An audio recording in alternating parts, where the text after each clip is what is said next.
오늘 거룩한 주일 오후 예배 설교의 단상에 서게 하신 하나님께 먼저 감사드립니다.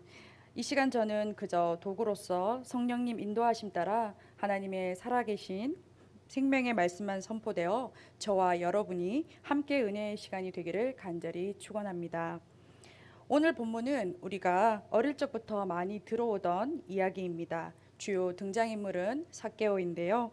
삭개오 이야기가 있는 이 성경은 신약 누가복음입니다. 누가복음은 이방인이었고 직업이 의사였던 누가가 기록한 책입니다. 복음서 가운데 유일한 이방인이 쓴 글이고 누가복음의 특징으로는 유대인이 배척하던 이방인, 가난한 자, 소외된 자, 어린이, 여자 등 당시 천대받던 비주류 계층을 이루는 사람들이 중심을 이루고 있습니다. 누가는 이들에 대한 예수님의 사랑과 관심을 빼어난 문체로 써서 우리가 잘 알 수 있도록 해주고 있습니다. 그리고 누가는 예수님의 인간적 성품을 정확한 역사에 입각하여 구원 사역과 잘 접목시켰다라고 후대의 평가를 받고 있습니다. 이것은 복음이 어느 특정한 사람을 위한 것이 아니라 세계적이며 보편적임을 강조한다고도 볼 수 있습니다. 당시 유대인들은 하나님께서 택하신 백성으로 자부하고 선민 사상이 가득해서 이 시대에는 사회의 비주류 계층은 낮고 천하게 여기며 무시했습니다. 하지만 복음은 어느 누구에게나 공평합니다. 남녀노소, 신분 고하, 어떤 나라 어떤 인종이든 막론하고 복음은 어느 누구에게나 공평합니다. 그렇게 생각하십니까? 아멘. 저는 오늘 말씀의 본문을 읽고 들을 때마다 이야기가 저절로 한편의 그림으로 그려집니다. 사람들 틈 사이로 헤치고 돌 무화과 나무에 올라간 삭개오와 사람들 사이에 둘러싸인 예수님, 그리고 그 삭개오를 바라보시는 또 예수님입니다. 어렸을 때 교회 학교에서 삭개오 이야기가 등장하면 사파 색칠하기 같은 것도 하면서 했던 기억이 나기도 하는데요. 이렇게 친숙한 이야기입니다. 본문을 함께 살펴보시겠습니다. 먼저 삭개오가 사는 지역은 1절에 예수께서 여리고로 들어가 지나가시더라에서 언급하고 있듯이 여리고입니다. 여리고는 잘 아시다시피 헤롯 왕궁이 있는 팔레스타인에서 가장 부유한 도시였습니다. 직업이 세리인 삭개오가 이곳 여리고에서 우두머리 세리장이었습니다. 그리고 삭개오에 대한 묘사가 계속 이어집니다. 2절에 삭개오라 이름하는 자가 있으니 하면서 독자들로 하여금 삭개오의 그 이름에 집중하게 합니다. 보통은 어떤 여인이 어떤 소년이 이렇게라고 이름이 없이 등장하는데 삭개오라 이름하는 자가 있으니 하면서 우리를 다시 보게 합니다. 삭개오의 이름에는 뭔가 특별한 뜻이 있구나 싶어서 찾아보았습니다. 물론 모든 사람들의 이름에는 뜻을 갖고 있습니다. 태어난 아이의 이름을 지을 때는 고민하며 잘 지으려고 하는 것이 부모의 마음인 것 같습니다. 이렇게 한 사람을 대표하는 것 중에서 가장 중요한 하나인 이름, 오늘 설교 주인공의 삭개오도 그의 부모님이 아들의 이름을 잘 지어주려고 했을 텐데요. 삭개오라는 이름은 히브리어에서 유래되었고 깨끗하다, 순결하다, 의롭다라는 의미를 가지고 있습니다. 어쩌면 삭개오의 직업인 세리와도 너무나도 잘 어울리는 이름입니다.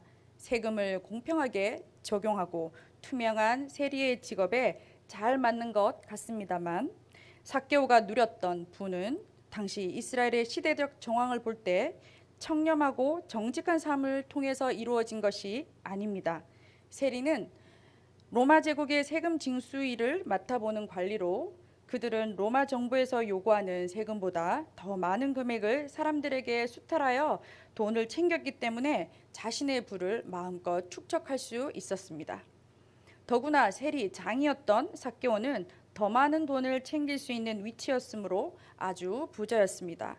합법적인 탈취니 양심의 가책도 받지 않는 세리들은 동족들로부터 비난과 멸시를 피할 수 없었습니다. 세리들은 부자로 먹고 사는 부분에서는 풍족히 누렸을지는 몰라도 사회에서는 죄인의 부류에 속한 자들로 여겨졌습니다.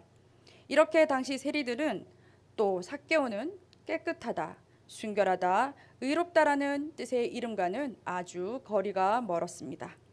오히려 부정과 부패의 대표적인 인물들이 되었습니다. 누가가 또 2절에서 삭개오를 부자라 하고 알려주고 있습니다. 부유한 도시 여리고에서 세리장이었던 삭개오는 참으로 돈이 많은 사람이었다. 부자 중에서도 요즘 우리말로 찐 부자다 이렇게라고 할 수 있습니다. 누가가 왜 굳이 부자라는 단어를 사용해서 삭개오를 묘사하고 있을까 궁금했습니다. 바로 앞장인 누가복음 18장 25절을 함께 읽어보겠습니다. 낙타가 바늘기로 들어가는 것이 부자가 하나님의 나라에 들어가는 것보다 쉬우니라 하시니. 아멘. 바로 이 말씀이 있어서가 아닐까 합니다. 그리고 마태복음에 나오는 부자 청년 또한 예수님이 소유를 팔아 가난한 자들에게 주면 하늘 보화가 내게 있으리라 라고 했지만 그 부자 청년은 그 말을 듣고 근심하여 갔다고 했습니다. 그만큼 많은 재물은 하나님 나라를 소망하고 소유함에 있어서 걸림돌이 되는 요소가 분명해 보입니다. 그리고 누가는 삭개오의 외모까지 언급하고 있습니다. 3절에 키가 작다고 되어 있습니다. 키라는 단어가 원문에는 헬리키아라고 하는데 이것은 나이로도 번역이 되는 단어이기도 합니다. 그래서 어린아이의 나이를 가리키면서 삭개오의 키는 마치 어린아이와 같이 작았다라고 할 수 있습니다. 우리나라에서도 오래전에 키가 이슈가 되어 키 작은 남자를 루저로 표현했다가 사회적 지탄을 받기도 했었는데요. 여성들도 키가 큰 남자를 선호하기도 하고 남자들의 외모 중에서 키가 차지하는 부분이 큰 것 같습니다. 하지만 이런 단신의 체구를 가지고 있음에도 불구하고 남다른 의지와 노력으로 역사에 남는 훌륭한 인물이 된 사람들도 많이 있습니다. 세계적으로 유명한 사람 중에는 나폴레옹과 등소평이 떠오르기도 합니다. 외모만 훌륭해도 인정받고 칭찬받는 것은 예나 지금이나 비슷해 보입니다. 삭개오는 외모부터 내세울 곳이 없었던 터라 사람들의 편견과 무시로부터 벗어나기 위해서는 누구보다 더 치열한 삶을 살지 않았을까 생각이 됩니다. 당시 유대인들은 볼품없는 외모와 사회에서 대놓고 손가락질 받는 천한 직업을 가진 삭개오를 죄인 취급하며 멀리했습니다.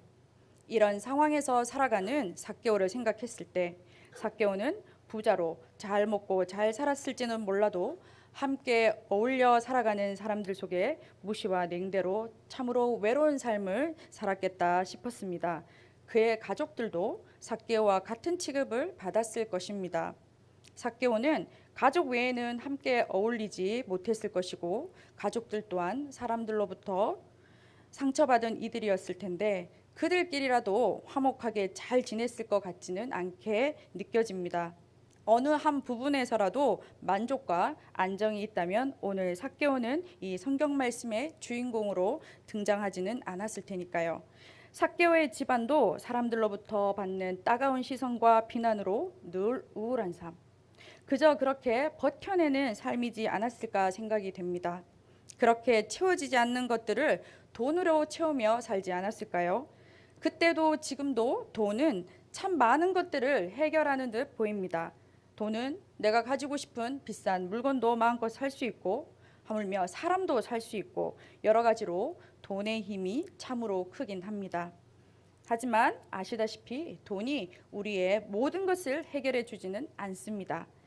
부자인 삭개오가 예수님을 만나기 전에 최고의 가치는 분명 돈과 권력이었습니다. 사람들로부터 자기의 존재를 드러내고 군림할 수 있었던 것을 찾았던 것이 세리였고 마침내 부단히 노력해서 세리장의 위치에까지 올랐습니다. 물론 그 과정은 청량결백하지는 않았지만 삭개오는 마침내 이루었습니다. 하지만 여전히 그에게는 채워지지 않는 무언가가 있었습니다. 가져도 전혀 행복하지 않았습니다.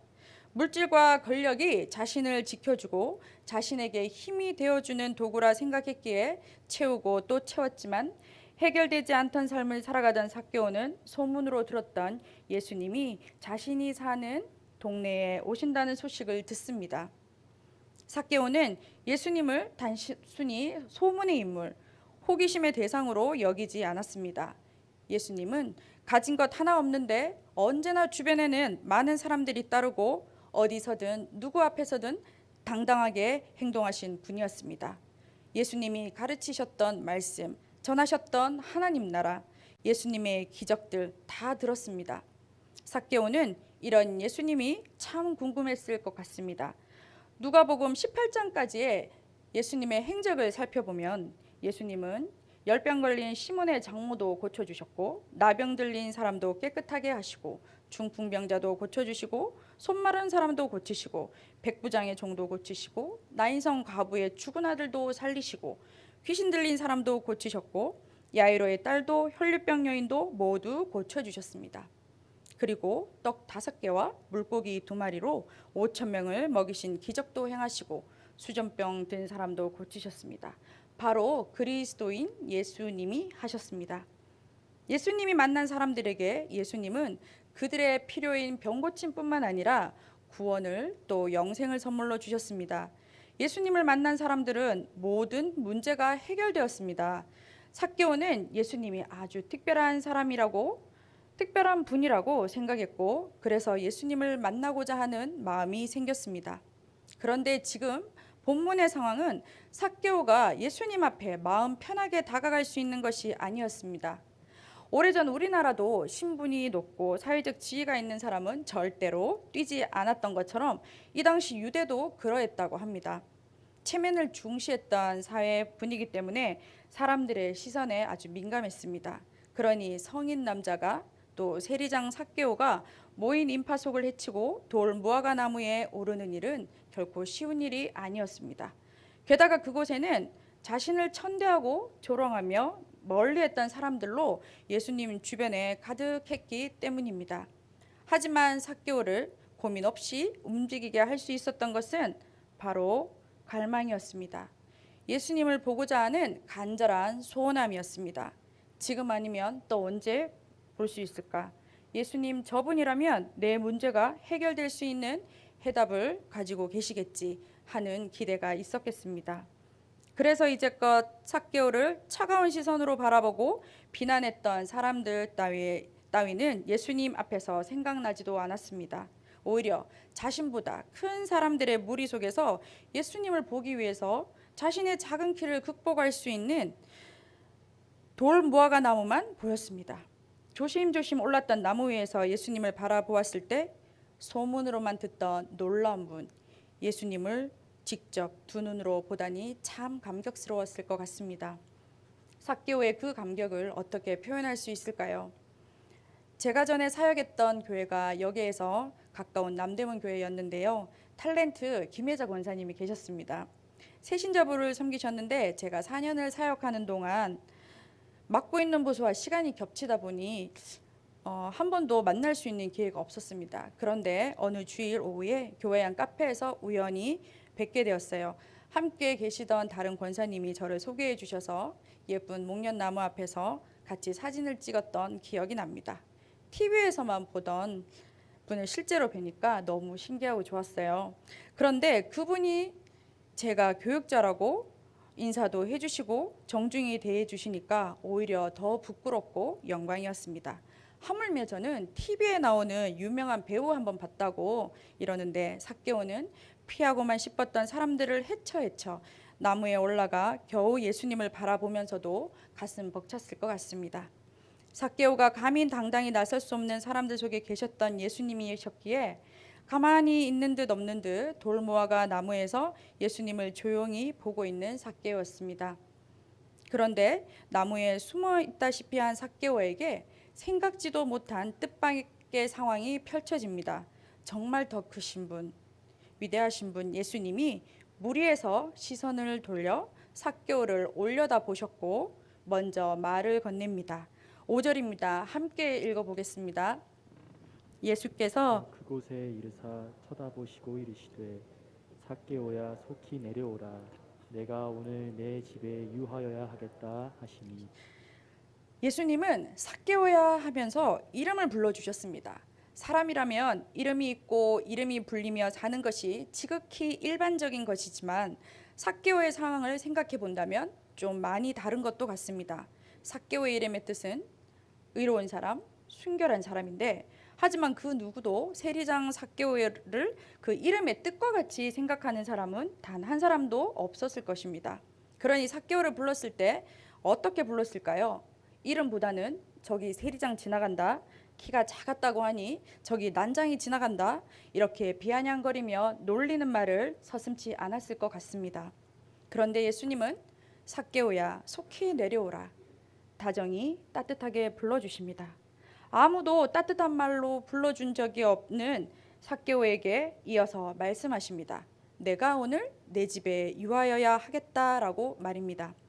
특히 이 시대에는 예수님이 누군가와 대화를 나누고 식사를 함께하며 집으로 방문하여 머무르는 것은 그 대상이 누군가에 따라 참 화제거리가 되었습니다. 예수님을 공격하는 이들에게는 가난하고 천하고 사회적으로 손가락질 받는 이들 곁에 있었던 예수님을 비난하기에 아주 좋았던 화제거리가 되었기 때문입니다.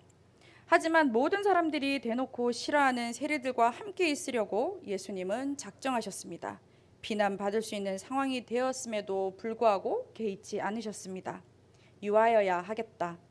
하겠다입니다. 하겠다는 강한 의지요, 결단입니다. 삭개오가 초대하지도 않았는데 예수님은 다소 명령에 가깝게 말씀을 하십니다.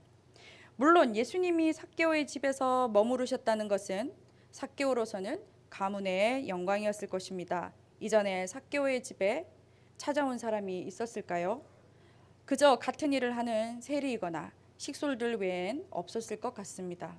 모두가 기피하고 외면하던 삭개오였으니까요. 6절에서는 삭개오는 급히 내려와 즐거워하여 영접하거늘이라고 되어 있습니다. 자신을 쳐다보는 다른 사람들은 보이지 않습니다. 삭개오의 눈에는 예수님만 보입니다. 자신을 알아봐준 예수님이 반갑고 감사하고 좋습니다. 즐거워하며 예수님을 영접합니다. 자신의 집으로 기꺼이 모십니다. 7절에 무사람이 보고 수군거려 이르되 저가 죄인의 집에 유하로 들어갔도다 하더라 라고 되어 있습니다. 예수님이 만나는 사람이 사회에서 배척하던 죄인이었기에 사람들은 오늘도 어김없이 수군거립니다. 하지만 예수님께서도 사람들의 곱지 않은 시선을 개의치 않고 삭개오와 함께합니다. 그리고 예수님은 삭개오에게 그 어떤 것도 물어보지도 않았고 권유하지도 않았고 시키지도 않았습니다. 무엇보다 삭개오가 살아온 잘못된 삶에 대해서 야단을 치거나 꾸짖지 않으셨습니다. 그저 삭개오 집에 모인 사람들과 다 함께 식사를 나누고 웃고 즐거운 시간을 가졌습니다. 예수님과 함께 있었던 삭개오의 입에서 나오는 말은 8절입니다. 같이 한번 읽어보겠습니다. 삭개오가 서서 주께 여짜오되 주여 보시옵소서 내 소유의 절반을 가난한 자에게 주겠사오며 만일 누구의 것을 속여 빼앗은 일이 있으면 내 갑절이나 갚겠나이다. 전혀 의롭지 않고 순결한 삶을 살지 않았던 삭개오에게 너는 의롭고 순결한 삭개오야 라고 말씀하신 예수님의 그 따뜻한 사랑에 삭개오의 차가운 마음이 녹고 텅 빈 마음이 채워졌습니다. 빛 대신 예수님이 어둠 속에 있는 삭개오에게 사랑의 빛을 비추셨습니다. 예수님의 그 사랑에 삭개오는 놀랍게 순식간에 변화되었습니다. 그렇습니다. 삭개오에게 예수님은 내 삶을 바꿀 수 있는 유일한 분이셨습니다. 바로 살아계신 그리스도였습니다. 오랜 세월에 같은 동족들의 손가락질과 멸시를 받으면서도 참아가며 악착같이 모은 재물로 인생의 가치와 위안을 삼았던 그가 단번에 자신의 재산을 나누는 일은 결코 쉬운 일이 아닙니다. 하지만 예수님을 만나면 자신의 죄가 뚜렷이 보입니다. 그 전에 삭개오는 사람들의 세금을 더 많이 착취했어도 크게 나쁜 것이라 생각하지는 못했습니다. 모든 세리가 그렇게 하고 살았기 때문입니다. 어쩌면 세리로서 당연히 누리고 사는 권리처럼 여겨졌을지도 모릅니다. 죄를 죄로 인식하지 못하고 둔감하게 살고 있었던 삭개오는 예수님을 만났을 때 다른 것도 아닌 자신의 가장 큰 가치였던 재물에 대해서 결단의 말을 합니다. 자신의 재산을 절반이나 가난한 자에게 나누고 혹여라도 속여 빼앗았다면 4배나 갚겠다고 선언합니다. 이것은 하나님의 율법에 기록된 대로 보상하는 것입니다. 부정하게 취한 것을 돌려줄 때에는 5분의 1을 덧붙여서 돌려주도록 되어 있습니다. 또한 도적질한 짐승에 대해서는 짐승의 종류에 따라 4배나 5배로 갚아야 했습니다. 삭개오는 예수님을 만난 후에 하나님의 법 아래로 돌아왔습니다. 물론 율법대로라면 20%만 돌려주면 되지만 자신의 잘못에 대한 것만 바로 잡겠다가 아닌 이제 내 삶은 완전히 새롭게 되었다라는 것을 뜻합니다. 그가 하나님의 아들이신 예수님을 영접한 후에 그는 그의 인생의 가치관이 완전히 달라졌습니다. 인생의 중요한 목표가 재물이었던 육적인 삶에서 벗어나 구원의 영생이 있는 영적인 삶이 되었습니다. 그동안 목숨같이 여기며 귀하게 여겼던 자신의 재물을 가난한 사람들에게 나눠주고 함께 사는 것이 진정한 행복이라는 것을 깨닫게 되었습니다. 두 손 가득 잡고 절대 놓지 않았던 세상 욕심과 죄를 벗어버리고 하나님 나라를 택했습니다. 그리고 변화된 삭개오에게 예수님은 이렇게 말씀하십니다. 함께 읽어보겠습니다. 9절입니다. 예수께서 이르시되 오늘 구원이 이 집에 이르렀으니 이 사람도 아브라함의 자손이미로다. 삭개오에게 임한 구원이 집안 전체에 임했다고 축복하셨습니다. 또 믿음의 조상 아브라함의 자손이라고 하셨습니다. 삭개오가 하나님의 자녀된 권세만 가지게 된 것이 아니라 집 전체에 동일한 은혜가 주어졌습니다. 예수님을 영접한 이후 지금까지의 삶을 완전히 버리고 변화의 삶을 선택한 삭개오가 달라진 인생을 살게 되었고 깨끗하고 순결하고 의로운 삭개오의 이름의 뜻대로 다시 회복한 삶을 살게 되었습니다. 오늘 우리도 예수님을 깊이 만나고 이전과는 다른 인생을 살게 되기를 간절히 바랍니다. 삭개오는 예수님 만나기를 간절히 사모했던 인물입니다. 우리도 예수님이 만나기를 사모해야 합니다. 삭개오가 그러했듯 우리도 우리의 마음과 시선은 예수님께만 집중되어 향해야 합니다. 그래서 온 마음 다해 예배드리며 쉬지 않고 기도하며 생명의 말씀을 붙들고 묵상하는데 힘을 써야 합니다. 하나님 나라를 소망하는 자들에게는 세상을 살아가지만 천국의 삶이 더해집니다. 천국의 삶이란 어떤 것인가요? 언제나 기쁘고 즐겁고 아픔과 슬픔이 없는 삶입니다. 그런데 하나님 나라를 소망하지 않는다면, 예수 그리스도를 사모하지 않는다면 자신의 마음도 지킬 수 없고 믿음도 약해지고 오히려 주신 은혜도 빼앗기기 쉽습니다. 천국의 비밀을 말씀하신 마태복음 13장 12절에 말씀하셨습니다. 무릇 있는 자는 받아 넉넉하게 되되 없는 자는 그 있는 것도 빼앗기리라. 아멘. 받은 은혜를 빼앗기지 않기 위해 우리는 예수님을 만나고자 하는 간절함이 매 순간 있어야 합니다. 하지만 우리가 예수님을 사모하며 만나기 위해서는 넘어야 할 걸림돌이 있을 수 있습니다. 그 걸림돌의 크기와 무게는 각자가 생각하는 정도에 따라 다를 것이라 생각이 됩니다. 삭개오의 작은 키는 걸림돌이었지만 예수님을 보고자 하는 간절함이 있었던 그에게는 아무 문제가 되지 않았습니다. 그때 사람들의 시선은 전혀 아랑곳하지 않았습니다. 하지만 반대로 삭개오가 나는 많은 세리를 거느리고 있고 더구나 나를 싫어하는 사람들이 지나가야 하는데 내가 왜 굳이 하면서 피하고 싶은 마음이 더 컸다면 오늘 성경 말씀은 없는 것입니다. 하지만 예수님을 보고 싶다는 그 간절함이 창피함을 누르고 자신의 한계인 키를 누를 수 있었습니다. 우리 자신도 예수님을 만나기 위해서는 걸림돌을 제거할 수 있어야 하고 결단이 필요합니다. 나중에 좀 더 뒤에 천천히라는 게으름의 걸림돌, 나는 이미 예수님을 만났고 나름 잘 살고 있어 하는 스스로 미안하며 지내는 교만의 걸림돌, 나만큼 어려운 이웃들을 잘 돕고 나만큼 교회 일 열심히 하고 잘 섬기는 사람은 또 없을 텐데 혹은 요즘 너도 나도 다 안 하려고 하는데 이 정도 봉사와 섬김이면 충분하지. 누구는 교회도 잘 안 나오던데 비교하면서 스스로 만족하는 자신의 의가 가득한 걸림돌. 그리고 내게 능력 주시는 자 안에서 모든 것을 할 수 있느니라 말씀하셨지만 나는 부족하고 능력이 없고 할 줄 아는 게 없어서 아무것도 못한다고 숨어버리는 열등감의 걸림돌. 삶에 대한 한가득 걱정 근심의 걸림돌. 하나님보다 내 생각이 앞서 행동하는 걸림돌 등등.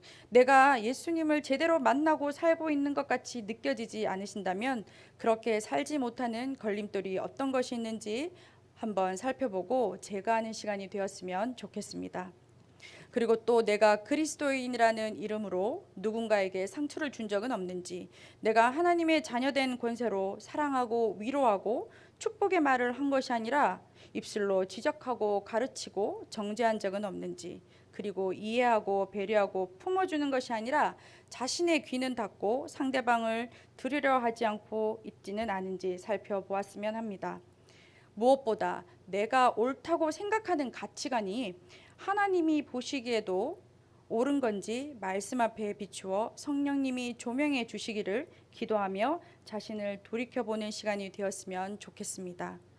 목사로 서 있는 저도 사꾼되지 않기 위해 매 순간 두렵고 떨립니다. 특히 하나님의 말씀을 선포하는 이 설교의 단상에서는 더더욱 그렇습니다. 온전히 하나님의 생명의 말씀을 선포해야 하는 이 거룩한 단상이 참으로 두렵고 떨립니다.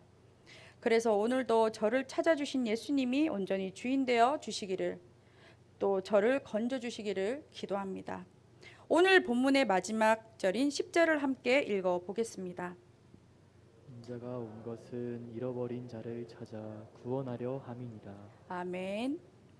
하나님의 아들로 예수님이 오신 것은 바로 잃어버린 자를 찾아 구원하려는 데 있다고 하셨습니다. 외모와 직업을 중요하게 여기는 사람들의 눈에 삭개오는 그저 죄인이었지만 오직 중심을 보시는 예수님께 삭개오는 바로 잃어버린 자였습니다. 사랑의 예수님은 하늘에서 잃어버린 자 삭개오를 구원하러 찾아오셨습니다. 예수님을 간절히 바라보며 외롭고 우울했던 삭개오를 지나치지 않으시고 오히려 삭개오에게 온전한 구원을 주시려고 작정하여 찾아오신 예수님, 또 삭개오뿐만 아니라 그 지방까지 구원을 선물로 주신 예수님처럼 우리는 오늘 살아야겠습니다. 이제 우리가 잃어버린 자를 찾으시는 하나님의 도구가 되어야 합니다. 아직도 이 세상엔 잃어버린 자가 너무나 많이 있습니다. 그 잃어버린 자들은 죄에 빠져 힘든 인생을 살아가고 있습니다. 무엇이 올바른 것인지, 어떻게 인생을 살아야 하는지 알지 못하고 돈과 명예, 권력, 그리고 쾌락이 전부인 채로 살아가고 있습니다. 먼저 하나님의 자녀된 우리는 하나님이 찾으시는 잃어버린 자들을 함께 바라보며 관심을 가져야겠습니다. 그리고 예수님을 전해야겠습니다. 예수님만이 그리스도이시며 완전한 구원을 주신다고 전하고 또 전해야겠습니다. 누가복음 10장 2절 상반절에 이르시되 추수할 것은 많되 일꾼이 적으니라고 말씀하셨습니다.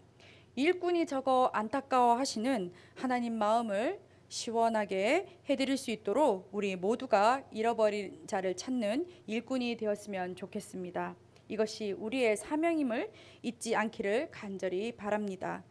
우리 자신을 되돌아보았을 때 혹시라도 머리와 가슴이 차가워져 무감각해져 있다면 오늘 말씀을 통해 다시 회복되었으면 좋겠습니다. 우리가 예수님을 만나는 감격과 구원의 기쁨을 넉넉히 누리는 성도의 삶을 살 수 있기를 축원합니다. 더불어 먼저 구원받은 우리가 어둠 속에서 길을 잃고 헤매는 이들에게 빛으로 오신 예수 그리스도의 복음을 전하며 구원받아 달라진 인생을 살게 되는 제2의 삭개오, 제3의 삭개오가 계속해서 많이 나오게 되기를 간절히 소망합니다. 다 함께 기도하겠습니다. 자비와 긍휼의 하나님 아버지, 그런즉 누구든지 그리스도 안에 있으면 새로운 피조물이라 이전 것은 지나갔으니 보라 새 것이 되었도다 말씀하시고 저에게 온전한 회복을 주시려고 하나님의 귀한 독생자 예수님을 보내주셔서 감사합니다. 죄에 빠져 무엇이 옳고 그른지도 모른 채 살아가던 저희에게 천국 소망 주시고 하나님의 자녀된 권세를 주셔서 감사합니다.